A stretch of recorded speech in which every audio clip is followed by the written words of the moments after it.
to actually win it, I mean, I went to medical after that and I started to cry and I was bawling my head off at the media and trying to tell them it was so hard. I'm telling you, it was the most emotional buildup I've ever had to a race. This is Running for Real, the podcast for runners who know that for every runner's high, there are just as many lows. All those just missed PRs, easy runs that feel hard, injury blues, and more. Each week, we'll talk to running, health, and wellness experts about their highs, lows, and best advice to build our confidence. Running for Real is about being honest, being brave, and most of all, not feeling alone. And now here's our host, who as a child won a camera in a competition for coloring in, Tina Muir. Hello, my friends. Welcome to episode 43 of the Running for Real podcast. I am super excited that you are here. Thank you so much for your time today. I hope you are enjoying this wonderful day, be it if you are doing chores, well, maybe not enjoying that part, but you can enjoy this part with the podcast to go along with you. Or maybe you're out running, maybe you're running errands, maybe you're just having a bit of chill out time, whatever it is. Thank you so much for joining me.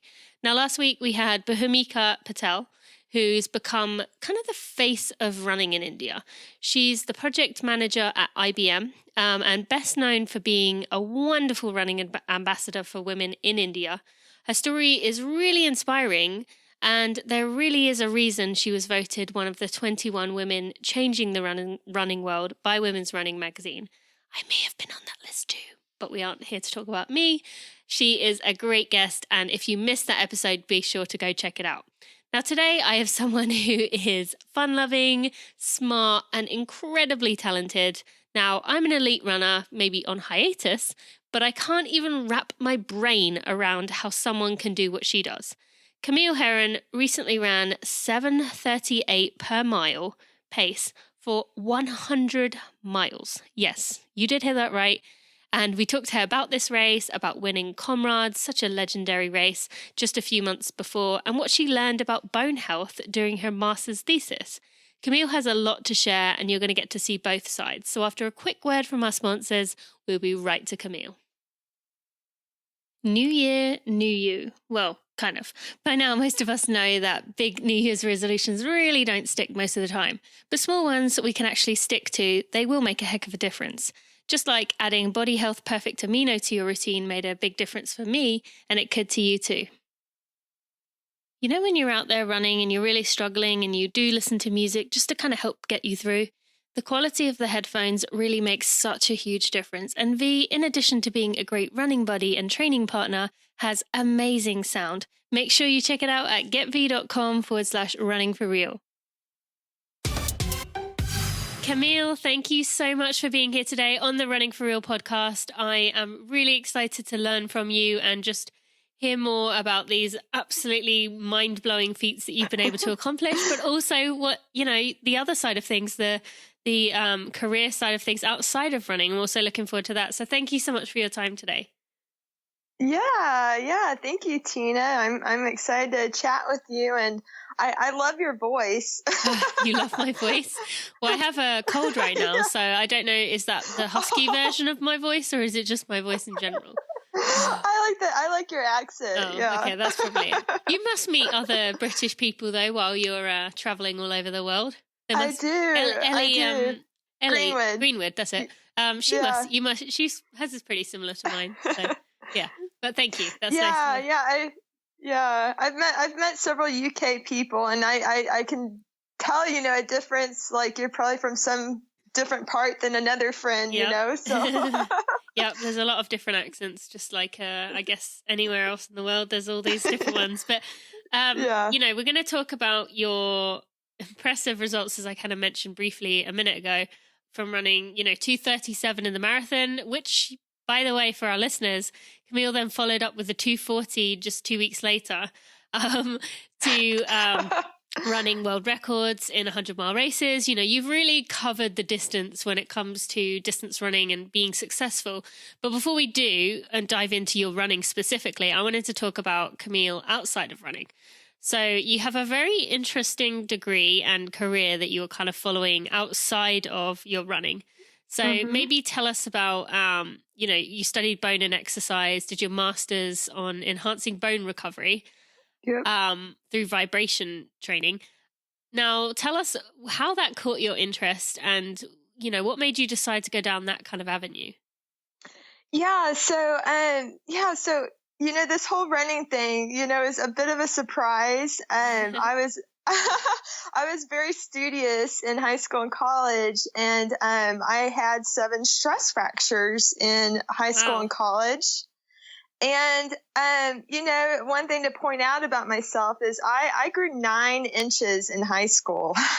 Wow. And so, I was not the typical, like, her bones are breaking because she's not eating enough, or, that sort of thing. I grew very rapidly, and I think my body was very imbalanced between my muscles and bones, and your muscles pull on your bones and cause stress on your bones. Yep. So when I was in as an undergrad, so I ended up getting a medical hardship, and so I basically never really ran in college. I think I ran like maybe 4 cross country races until I got a stress fracture. So I got very interested in, why are my bones breaking? Like what's going on there? And I started doing research with my undergrad advisor, and he did strength training studies. And so I was basically, I was actually his first research student at the University of Tulsa. And so, learning from him and learning about strength training and how that benefits bone and muscle, I decided that I wanted to go to grad school instead of medical school, because I was just really into the scientific process and trying to understand more about bone. So I, trying to look at the top programs in the country, I ended up going to Oregon State, which had a really good bone biology and exercise program. And so it was there that, we were able to develop my thesis, which focused on the application of whole body vibration training to enhance bone recovery. And so, I, around the same time, was my running, my running started taking off, and I was really into my studies, and I was kind of absorbing all the academic side of what I was learning and thinking about how to apply it with myself and my running. And, and I had gone for several years at that point of, I hadn't had a stress fracture in a long time. And, it seemed like I had just like grown into my body, basically. Yeah. And so it was during grad school that, that really like I started running a lot. And, before you know it, like I had gone from like 70 miles per week up to over 100 miles per week. And, this was pretty incredible, considering here I'd had all these stress fractures at a young age. And now like I'm healthy and I'm able to run more than I ever have. Yeah. And I think a lot of it just came down to learning how to slow down the pace and to, take my easy days easy. And, I think during college, like, the mindset in college is to hammer it kind of every day, basically. Yep. And so I just didn't really understand like the stress, how stress impacts your body, and not just the training stress, but, as a college student, you're probably not getting enough sleep and you're getting up and going to practice at 6 o'clock in the morning, and, the stress of academics and, weird dietary habits or, what have you. And so it was kind of like in grad school that just everything kind of got more balanced with myself, and I started understanding how bone recovers, and not just bone, but your whole body, and how that can be applied to training and such. So, and what percentage of, all those stress fractures and injuries that you got, looking back now, would you say what percentage would you say was due to, the excessive growth that you had going on in your body during that short period of time versus, like you said, the running too hard, the, on your easy days, not really differentiating the stress, how would you say that kind of broke down into what caused all those issues? Yeah, so it's interesting because when I was in high school, I mean, I only ran like 20 to 30 miles per week in high school, but it was all like pretty high intensity training, like a lot of speed work, like all the time, and it kind of just went against my own physiology. Seeing now that I'm an ultra marathon runner, I'm probably like 99% slow twitch, and so I think I was trying to do a lot of speed work, a lot of high intensity training at a time when my body had grown really quickly. And then when I got to college, I mean, I literally went from 30 miles per week to 60 miles per week within like a month or two of going to college. But yeah, I mean, my teammates in college, I'm a freshman trying to keep up with fifth year seniors and that, and I felt, the pressure to try and prove myself and perform. And so, it was just within a couple months that, that jump in mileage and combined with the intensity, just really started to break me down. And, and being a freshman in college, I was pre-med. I was taking really hardcore science classes, and I mean, there was just a lot of stresses going on all at once. And so I think it's easy to see now, to reflect back on, like, holy cow, of course I broke down, and I think I kind of wish I had been redshirted, to be able to adapt and, to have a better transition to college. But yeah, I mean, it just goes to show that, I mean, stress in general, can break you down, and it impacts like everything. So yeah, no, so true. And how now that you're able to run like 100 miles at a time, let alone in a week, and you work, life happens, things that are stressful. How have you adapted now to where you can get, like, I don't want to say get away with, but you don't end up with all these injuries all the time now? Like, for anyone listening who keeps getting bone issues, what can they do, or what can they look at in their own lives that maybe they can change to hopefully prevent some of those, other than obviously we know about, eating enough and getting your calcium in and things like that? Yeah. So I was kind of a guinea pig myself to a lot of research studies when I was in grad school. And, we worked really closely with the nutrition department, and I took a lot of coursework. All my outside coursework was in nutrition and biochemistry. And so, as far as like what I learned about bone and recovery, is that it's actually better to divide up the stress into multiple bouts rather than a single bout. So, you think about the average runner, they might only be running, 3 to 5 times a week, and their runs, might be kind of long, And so I always tell people that, what if you shorten your runs and you just ran more frequently? And I mean, that's what I learned in grad school, was it was better to shorten the bouts and to do it in more frequent bouts, because your body can recover quicker, and that cumulative volume of the stress ends up being more anabolic to your bones and to your body. And so I had actually gone to a bone symposium around that time, and they were talking about this, about separating the stress into multiple bouts, and how if you separated it into multiple bouts and you had like 4 to 6 hours between the bouts, that was more anabolic. And so, I'm sitting there as a runner, thinking about this from a running perspective. And, and I had bumped up my training at that time to running twice a day.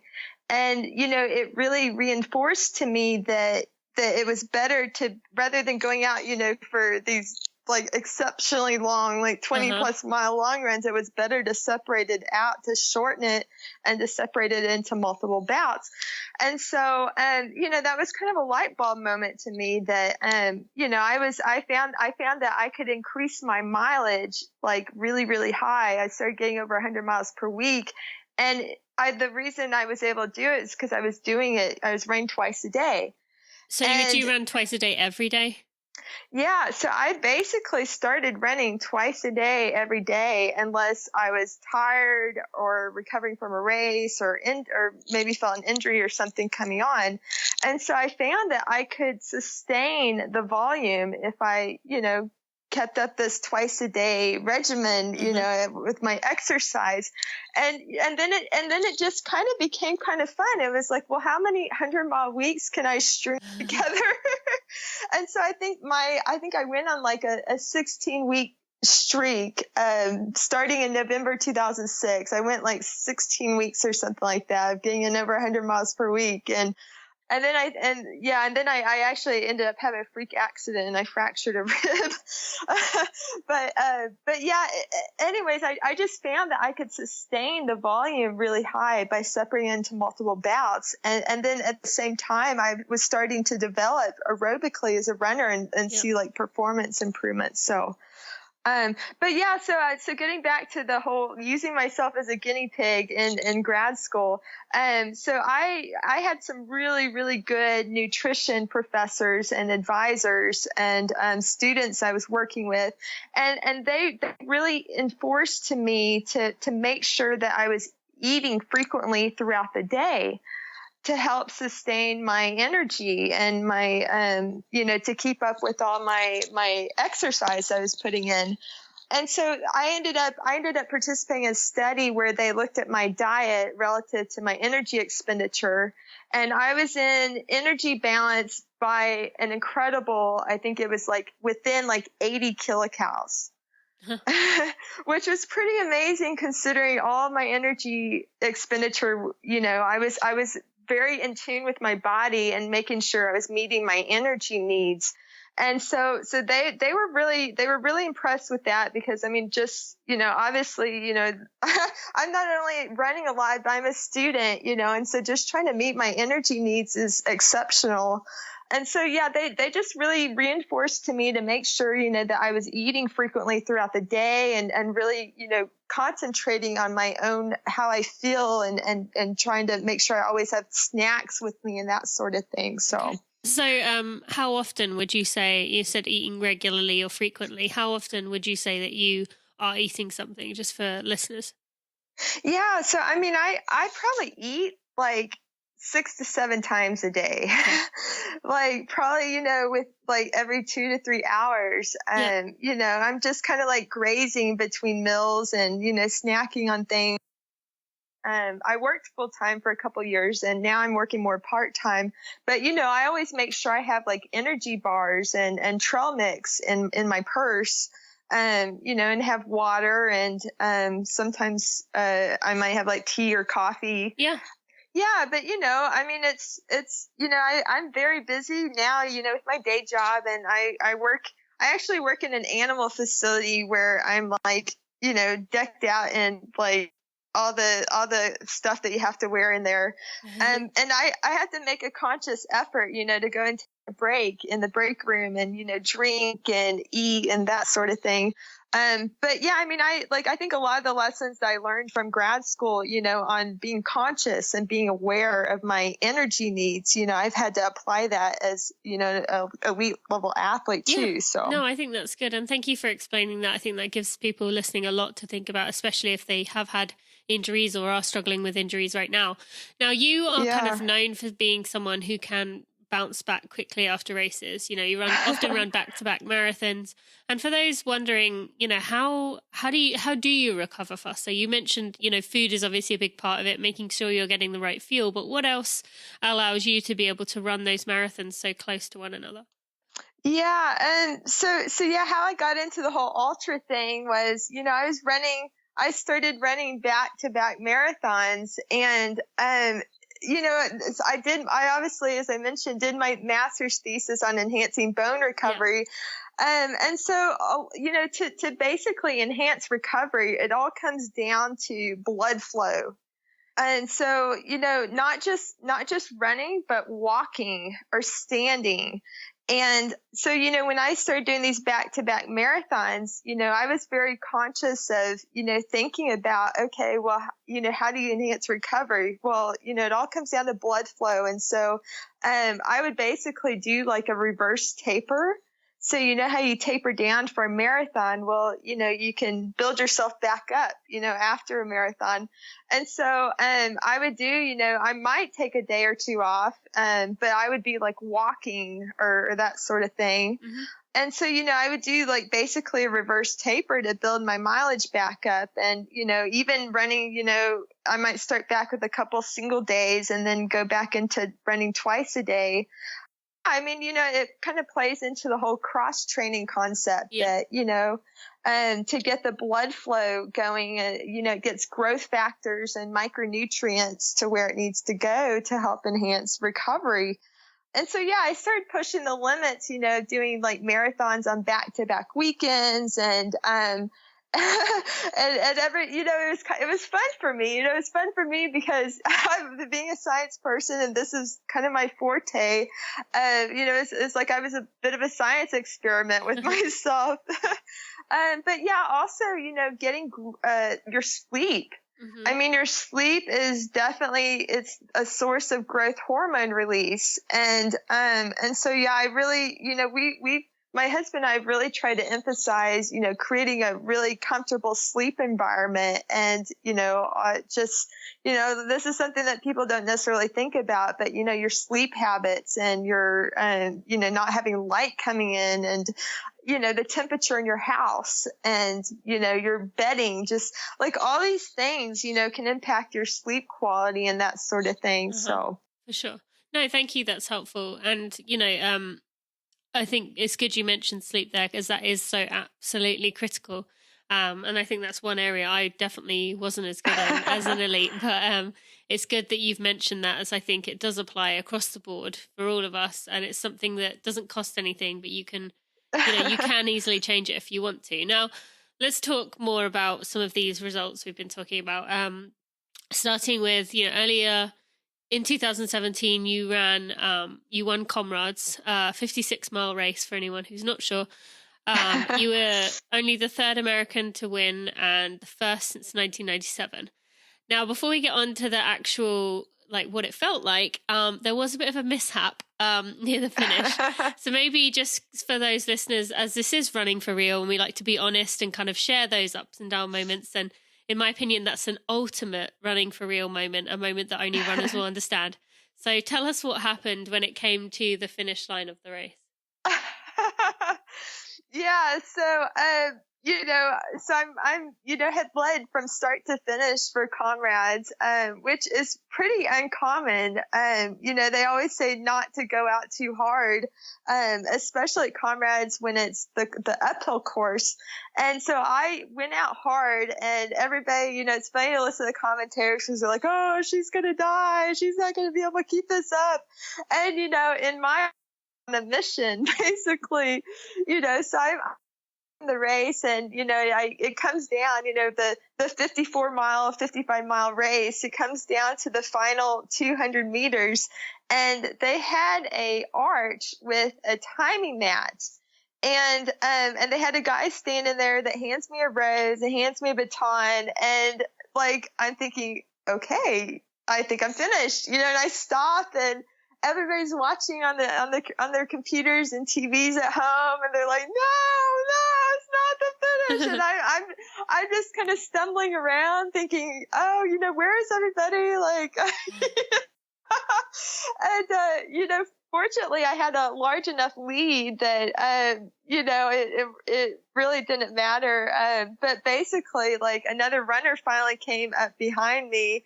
And he tapped me on the shoulder and started to point that I still had to keep going.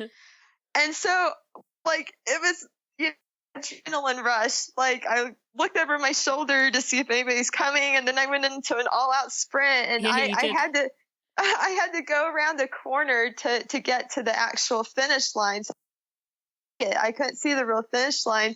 So it was a very memorable finish. It was a much better finish than the one where I actually stopped at. So, I mean, they shot confetti at the finish and I had to break the tape. And so it was a very, very special, a much better finish. So. Yeah. And I just wanted you to share that. I know that's kind of, a moment that most people would want to just forget about. But I just thought it would kind of show that, you know, it does happen to everyone, that we all make mistakes, even if you are, you know, winning an iconic race. So speaking of that, you know, how did it feel, comrades, winning a race that is so well known worldwide? And especially as, from what I've read, you know, you didn't feel great the entire time. So how did that feel, not feeling great, and then knowing that you had won this race that is just, you know, so iconic? Yeah, you know, Comrades is the ultimate race to win as an ultra marathoner. And you know, funny enough, like, I've actually known about Comrades since I was in junior high. So my first running book in junior high that my dad got for me was Lore of Running by Timothy Noakes. Yeah. And so Timothy Noakes is, like, you know, he's a prestigious scientist and doctor and from South Africa. And so in the book, he goes into great detail about Comrades and Bruce Fordyce and all these legends of Comrades. So, you know, this book, I got it in junior high in the 7th grade, and there's a lot of science in that I couldn't comprehend at the time.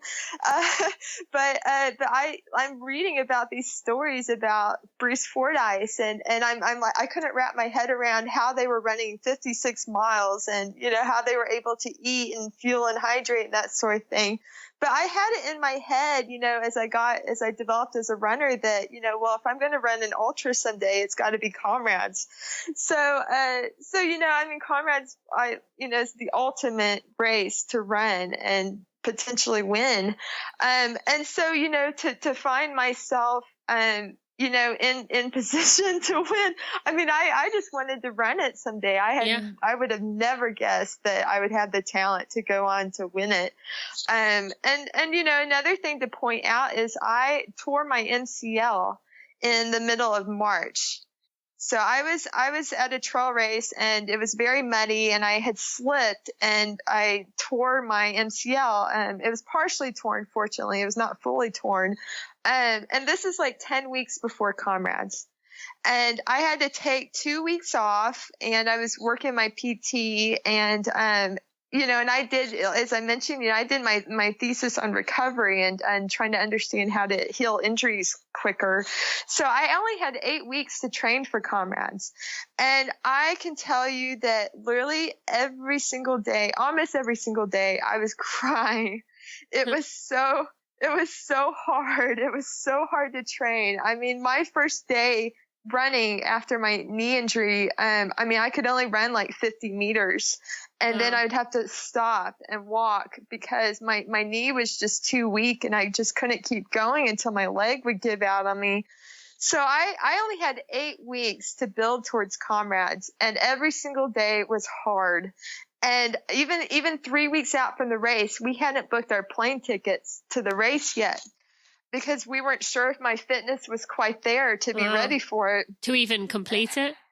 Yeah. I mean, my husband didn't want to go unless he thought I had a shot to, you know, be top 10 or, you know, let alone win it. And it wasn't until 2 weeks before the race. So this is with about 6 weeks of training that I did a workout, and I had put on my heart rate monitor and was running at basically race pace, which is about 80% of max heart rate. And my pace was really, really good. He was like, whoa. He's like, I think you're looking pretty solid now. And so he literally booked the plane tickets that day. And, you know, and then I had another 2 weeks to get ready for the race. And, so I went into the race basically with a whole lot of emotion behind it. You know, like, it was really, really, I'd worked really, really hard to get myself back to be able to even toe the line. And so I, like, kind of went into the race, like, thinking, okay, I'm on a mission, you know, just like, I told myself on the starting line to let the magic come out. Oh, that's good. Yes. And if you see, like, there's video footage of the starting line, and, you know, everybody is like looking focused and serious. And then they get to me, and I'm like dancing on the starting line to the music, and I look like I'm in the moment.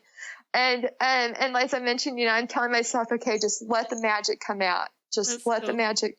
And so I just went into it, and I just got in the zone, and I focused on myself, and I thought about that 80% of max heart rate effort that I'd practiced. And it was very compelling. I mean, the whole race, not only did I feel compelled, but, people watching at home are thinking, oh my gosh, like, what is she doing? Like, and the whole time, I mean, I just stayed strong, and I did, as you mentioned, towards the end, I've had hamstring issues. And so all that climbing started to really wear down on my hammy. And, I give credit to my husband, because my husband was my crew out there. And, he encouraged me the whole time. And he had some beer. He had some beer.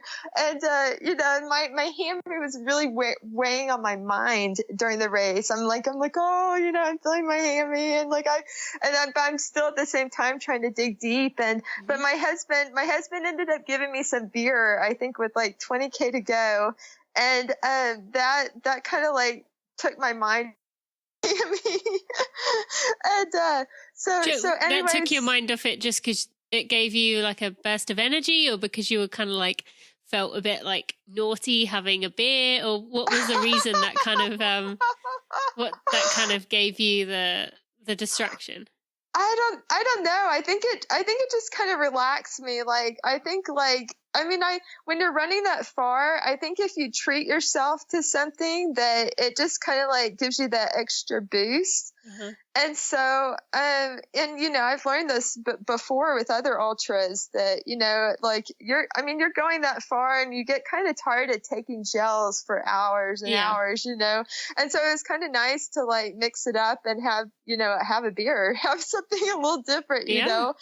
So, I knew with 10K to go that I was I got this. I was I'm going to win this.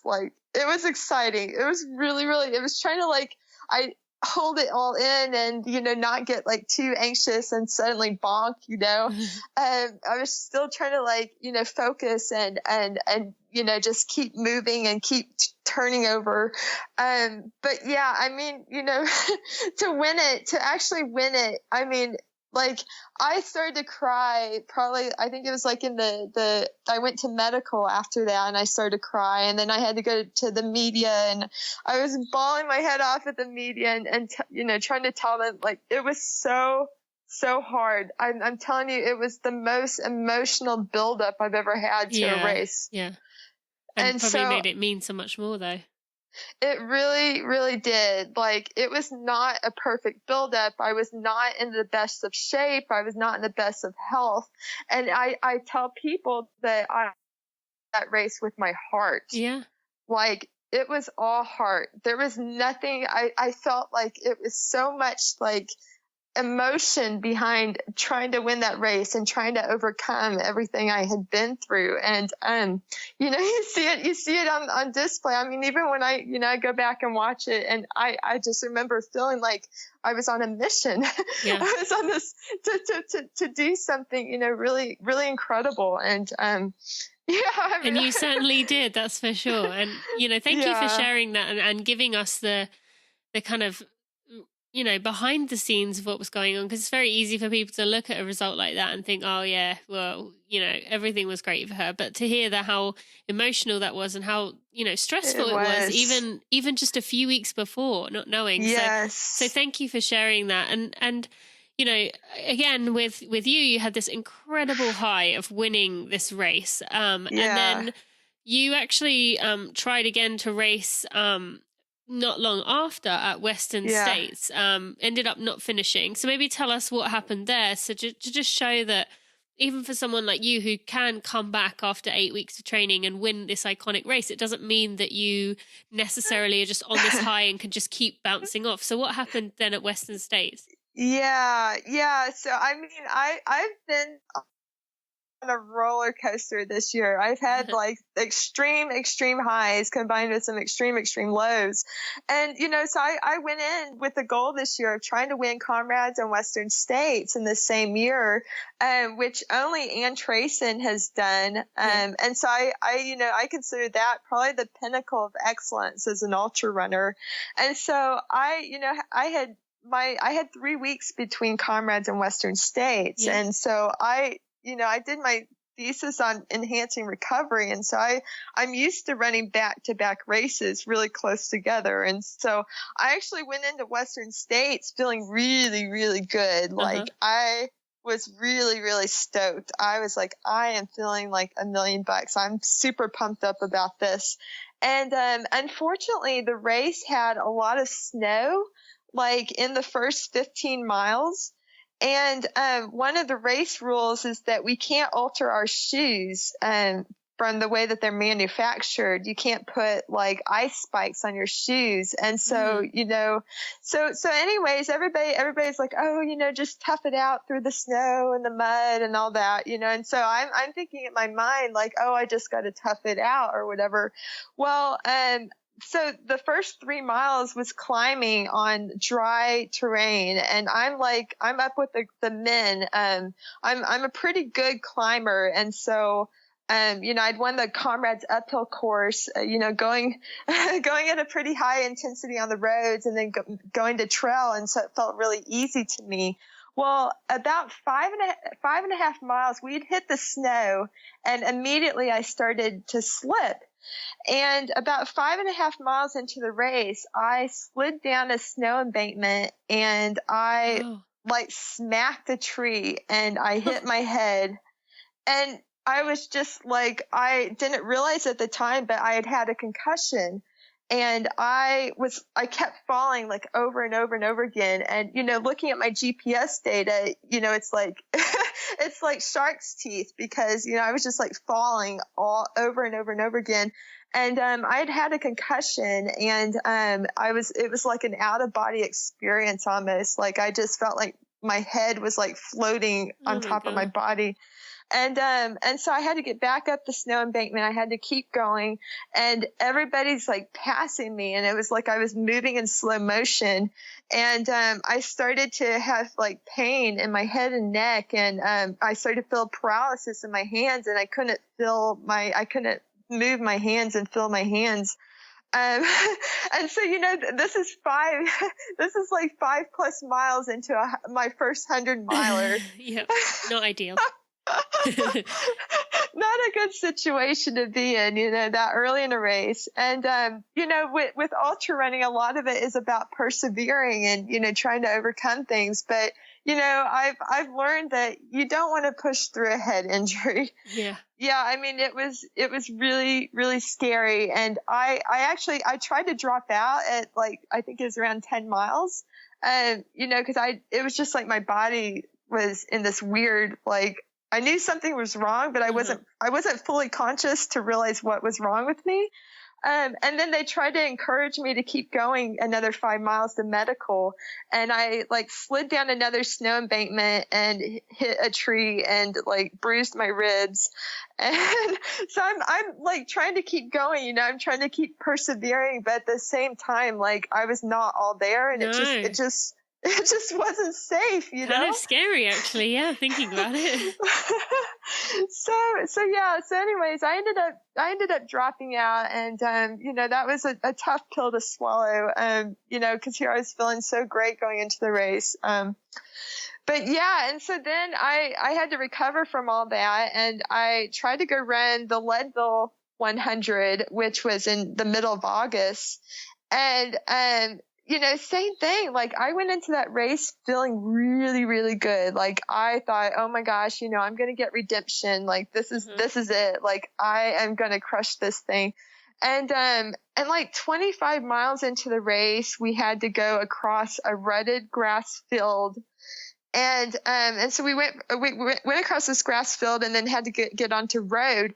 And it was like my pelvis suddenly went wonky, and it was like I was feeling paralysis down my right leg and pain in my hip.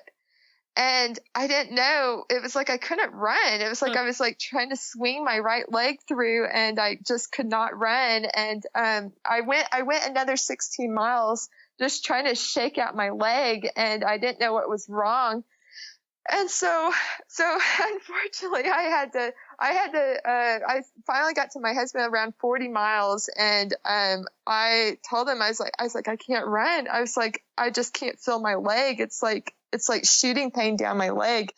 And so we were trying to shake it out and everything to get me going again. But yeah, we were just like, I mean, it's kind of scary not knowing what's wrong with you. And yeah, so. And looking back, do you think that those two, you just maybe actually weren't recovered? Or do you think, the first one maybe was a freak accident, but what do you think now you can kind of reflect on it actually was happening there?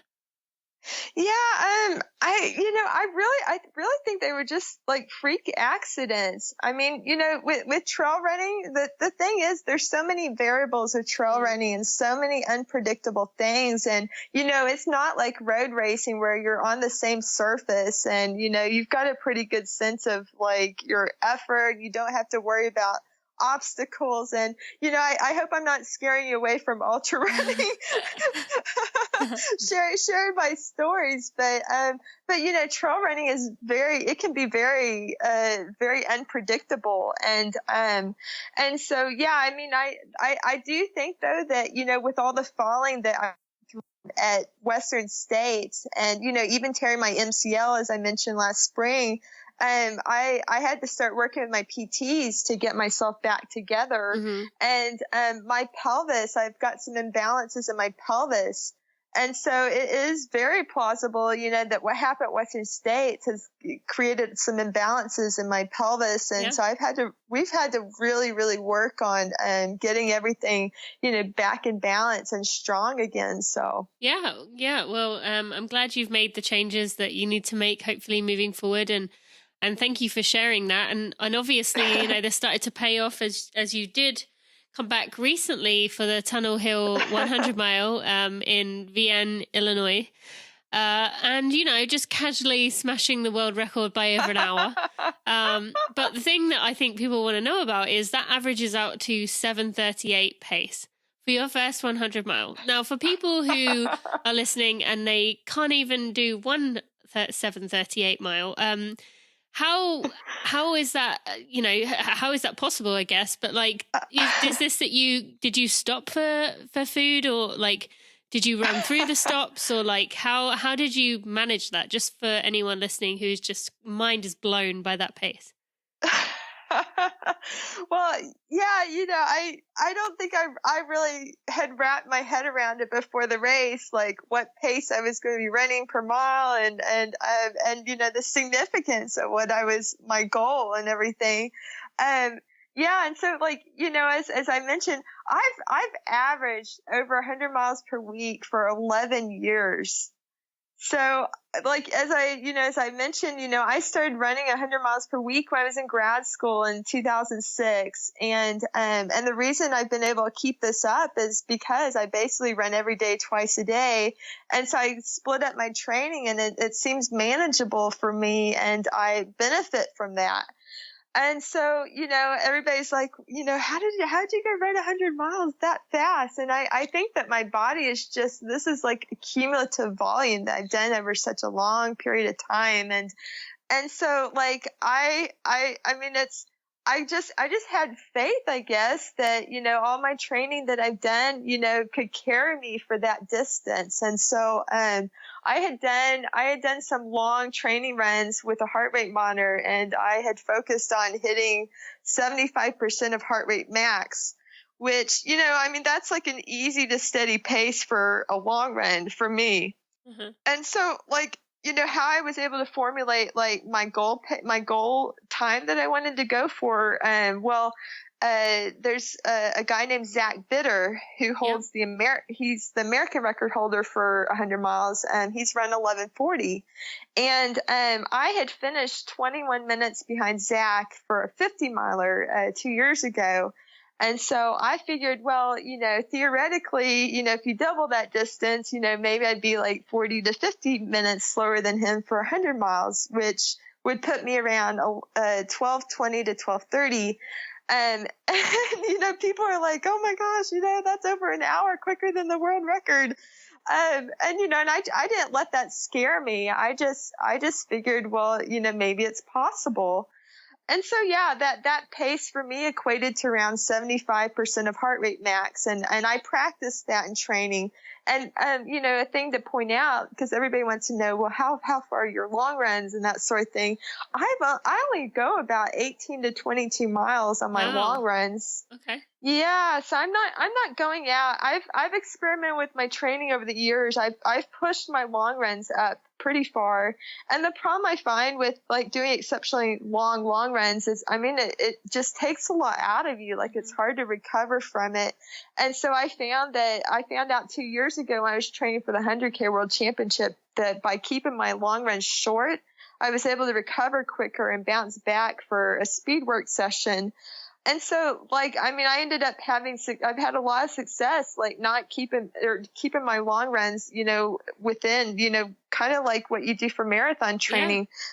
So I really, I guess I'm kind of breaking the mold on, what most ultra marathoners do. They're usually doing these back-to-back long runs and they're, going for these 4 to 6 hour long training runs. And I've never done that before. I keep I run very frequently and I keep my long runs pretty short. And, I think it helps. I think it helps to keep me really fresh and recovered. And, it's I finished 100 miles, my first 100 miler. And I felt like I could have kept going. It's hard to believe that, I would run that quick, so far under the world record. But I think that, the cumulative volume, I think it really helps to help you recover. You get that benefit, of, and the aerobic benefit, but then also it keeps you pretty fresh. And I'm not super beat up from exceptionally long training runs. So yeah, no, I think that's good you mentioned. And even if someone, isn't going to take it to, I'm going to run 100 miles a week consistently, but someone listening, a recreational runner who can say, I'm going to run 40 or 50, but I'm going to do it broken up. It gives you something to think about. And like you said, you are breaking the mold. And even down to, the time you ran was the fastest known time for man or woman on trails, which kind of comes along to that thing that people like Chris McDougall have been saying all along that, go far enough and women will reach the point where they are ahead of men. So, it's kind of cool that you've become that person essentially that has proven that could be possible. Now, just one more question about that particular race. That 7:38 pace. So is that the pace you were running, or was that, I know that was the pace that you averaged for the 100 mile, but what pace were you running to allow for the stops? Did you, slow down for the stops? Did you just keep moving all the way through them at the same speed and then kind of learn to eat on the run? How were you kind of approaching the stops?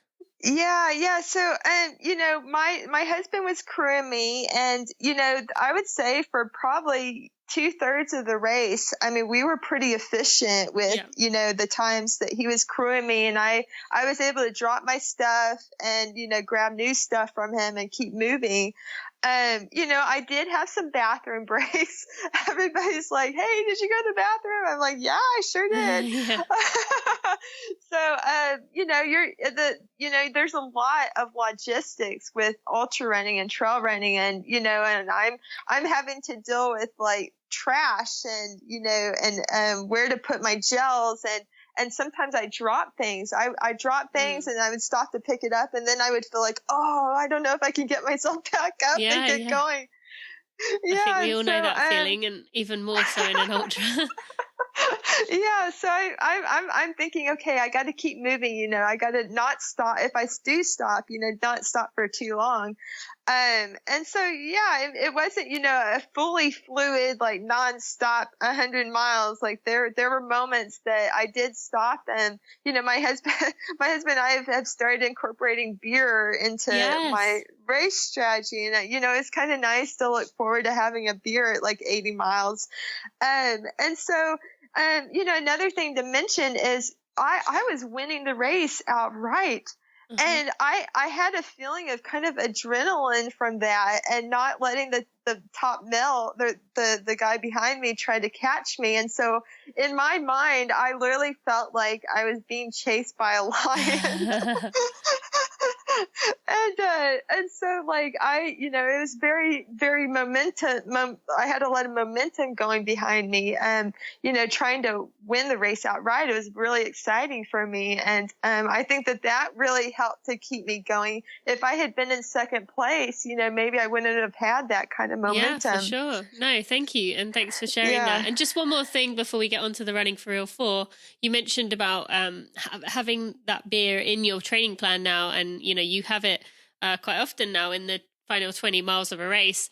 You also, from what I've read, like to have bacon sometimes as well. So maybe tell us about how those two kind of ended up there, and how you could be okay with that for someone thinking, how is your stomach handling that?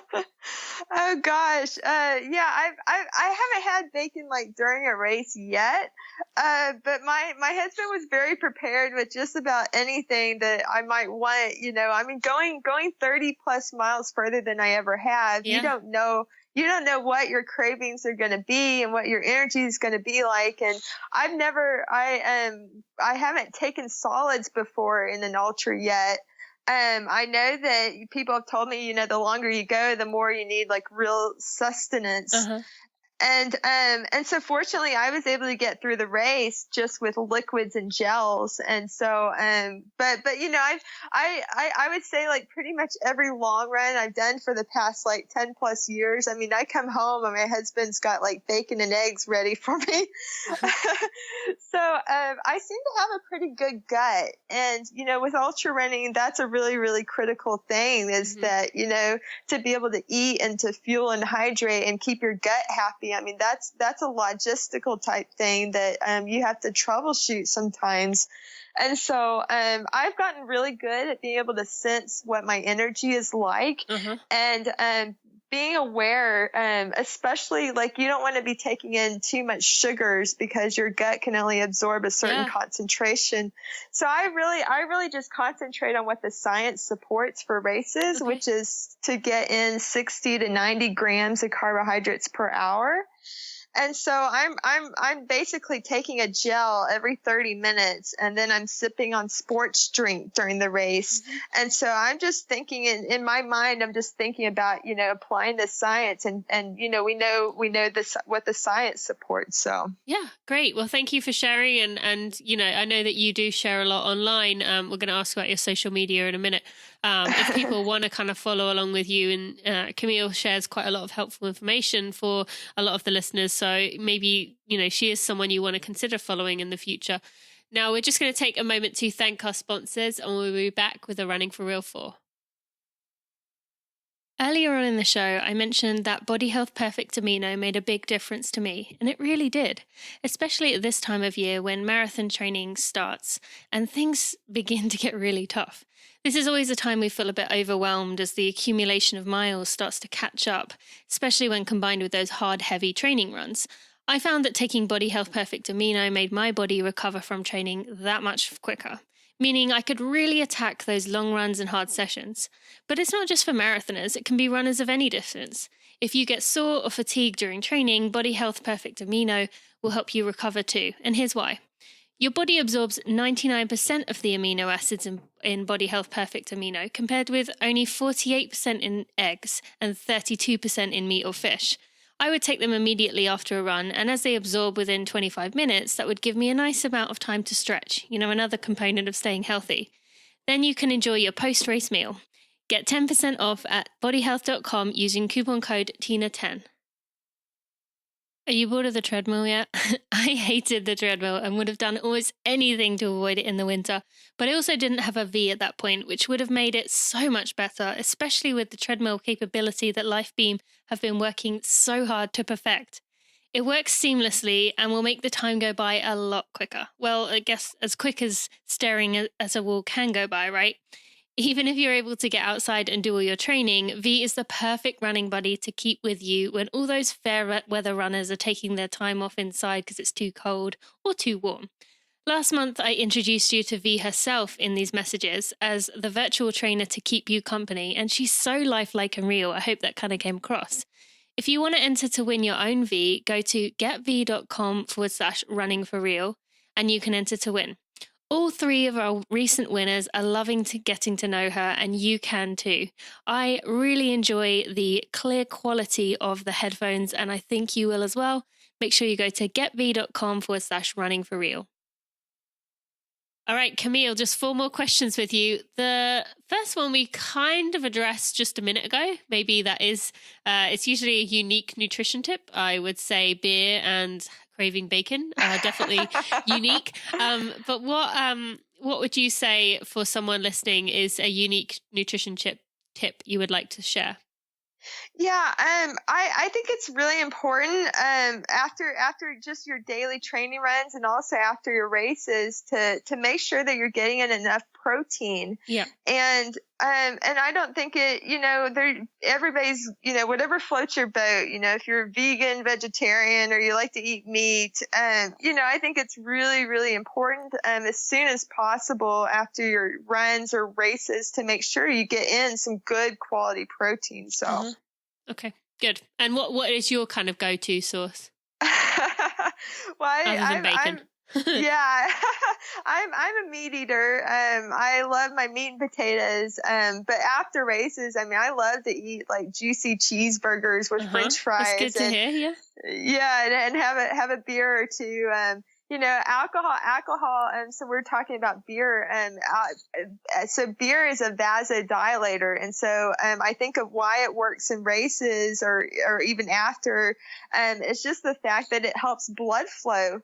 And so it helps to increase blood flow, get the growth factors and micronutrients where it needs to go. And it seems to help give me mental clarity during a race. Yeah. And I think it's helping to get the blood flow back to my brain and, not all going to my gut and that sort of thing. No, that's great. Thank you. And thanks for allowing people to see that you do eat those foods. I've said it many a time that I love it. Like a burger is my post-race craving as well. So it's good to hear someone else say it who's even more successful.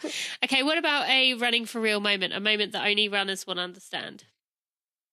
I think like, as I mentioned, with comrades, I had this serious injury like 10 weeks before, and it just seemed insurmountable that I would even be able to bounce back from that and to have the performance I did. And, it just goes to show that, like our bodies are very resilient, if we just stay positive and, injuries are part of being an athlete, and we just it's how you respond to it, that's really critical. And so I got to give credit to my husband too, because my husband was so positive with me every day, and, encouraging me and telling you, just believing in me, and having that support system around me was really, really important. And so, yeah. And I think that goes, anybody, like, you gotta surround yourself with a bubble around you, like really positive people, to keep encouraging you, especially dealing with injuries and such. Yeah, no, thank you. That is good for sharing, and I appreciate that. What about a high moment for you? Maybe we've talked about it. Maybe it was winning the 100K World Championships in 2015. What's a high moment for you? A high moment. I think that's a pretty good one. Winning the 100K world title in 2015 was probably at the time, and really for my whole career. It was so magical. And, it wasn't just magical because I won, but also because I helped our team win. Our women's team ended up winning the gold as well. Yeah. And for me to be able to stand on the podium with them and to hear the Star Spangled Banner, I mean, we're all glowing.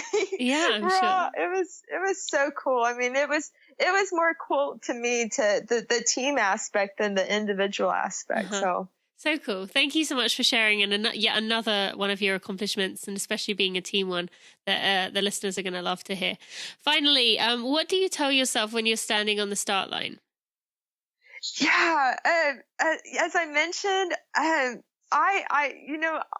think that honestly that I was just born with this gift, and I feel it inside of me. I felt it inside of me since I was a kid. Like I just felt like I could go and run all day, and now I'm actually seeing that to come true. Like it was really exciting for me to run 100 miles and to be able to run all day, and I'm literally smiling the whole time. Mm-hmm. But as I mentioned, like I tell myself, my favorite thing to tell myself is to let the magic come out. Yeah, that is really cool. That's such a cool thing. It is really, really cool. I feel like I'm born with this gift, and I'm meant to let my light shine, and to let the magic come out. And it's exciting for me. It's exciting for me to know that, like, what I feel inside, and to feel it come out, and to bring that excitement to being able to transcend and elevate the sport. And I mean, it's exciting for me, and I was so happy. I say that the Tunnel Hill 100 is my first 100 miler. It was probably the most pleasant race experience I've ever had, and it was really, really exciting for me to be able to run further than I have, and to keep going and going and going. Yeah. And it just felt magical. It just felt so good. Oh, that is special, and I'm glad that your enthusiasm clearly shows through there, and it is how we should be, like we should be excited as we're getting ready to race and thinking about, how far we've come and what we've got to do here, rather than seeing it as a scary thing. So it's good to hear that you are, relaxed and excited and happy going into it. And finally, Camille, I ask listeners to send me, or guests to send me, a photo of them in their power pose. That's a way you would stand to build your confidence before a race or something like that. Will you send us a power pose? Oh, sure. Yeah. In fact, I've got people like to poke fun at me because I'm kind of like a crouching tiger when I run ultras.